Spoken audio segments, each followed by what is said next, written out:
Liberian President Ellen Johnson Sirleaf and the President of Africare, Dr. Darius Mans, spoke to VOA on Saturday about their meetings in the United States, discussing a range of topics, including the fight against Ebola, other healthcare challenges and the problem of migrants trying to cross the Mediterranean Sea to reach Europe.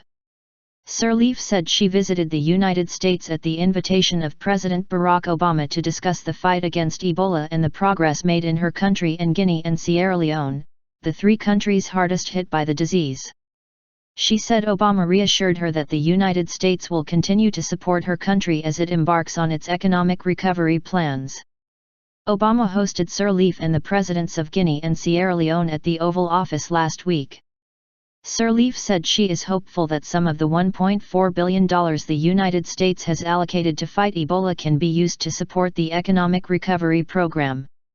She also met with World Bank officials, who agreed to provide $650 million to Liberia, Guinea, and Sierra Leone over the next year to 1.5 years to help them recover from the Ebola crisis. Sirleaf said the fight against Ebola showed problems with Liberia's healthcare system, that it did not have enough doctors and nurses in place, and that all facilities were not up to date.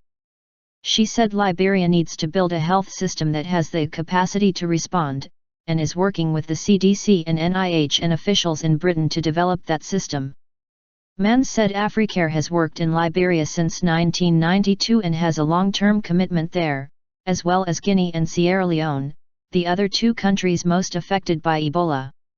He said Africare was able to work in the region to keep clinics open and treat people during the Ebola crisis, and has been involved in talks with all three countries for their recovery plans.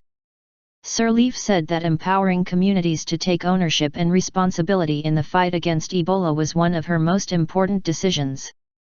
She added going against her country's long-established tradition and ordering the dead to be cremated was difficult, but she believes it made a difference. Sirleaf also discussed African migrants who often perish in the Mediterranean Sea trying to reach Europe. She said countries must work together to fight poverty and address basic needs so the population will not try to make that dangerous journey.